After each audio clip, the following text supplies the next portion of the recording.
So we know this pandemic has brought on changes none of us expected, and a year later we are still trying to cope. And as we try to rationalize how we feel, it can be even harder for the kids in our life. And this morning I'm joined by Joshua Andrus, a mental health and addiction specialist, to talk about just that. Joshua, good morning to you. Good morning, Bill. How are you today? I'm great. Appreciate your time. And we want to start by talking about the possible return to in-person learning. We've spoken a lot about this in terms of, what it means for parents, what it means for educators. What issues are kids contending with after a full year of remote learning now?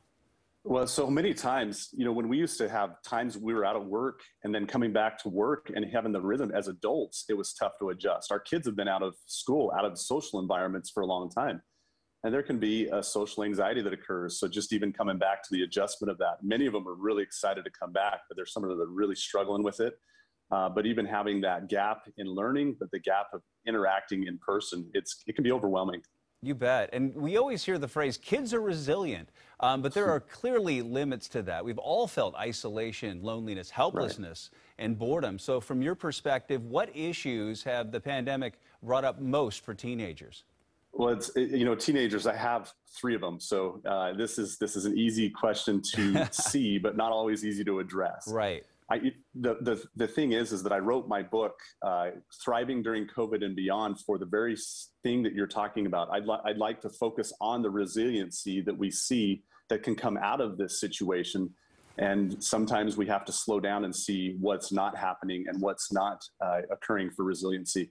So some of the things that are gaps in that resiliency is the reframe. How are we seeing this pandemic as a sentinel event that we've now survived? Because we've survived everything we lived through so far. And I like to share that with my patients to kind of give them a little bit of confidence. And the fact is that they have now gone through something that's changed the whole global look of things, and seeing if we can build on those type of things. Yeah, and we're still here. I too am the parent of teenagers, and as well as I, sometimes the last person they want to hear from is good old dad. So what can we do as parents to support them?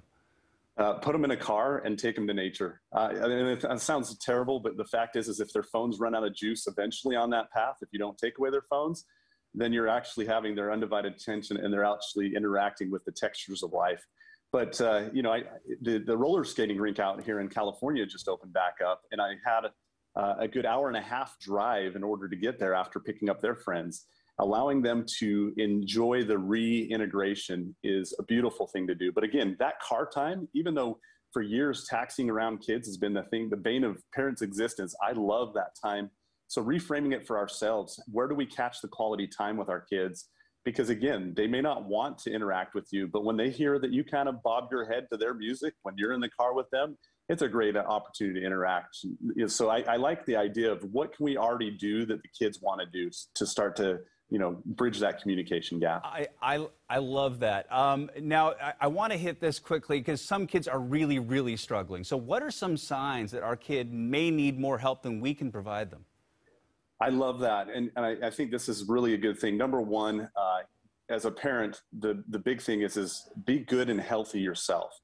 I think the second thing is our concern about video gaming and tech addiction. And I've got a scale that I've developed that maybe we'll have a chance to get into. If not, then your viewers can take a look at that elsewhere. But it's called the A-game scale. So specific to the electronics and having to be on them and balancing that time, this scale will help a parent identify.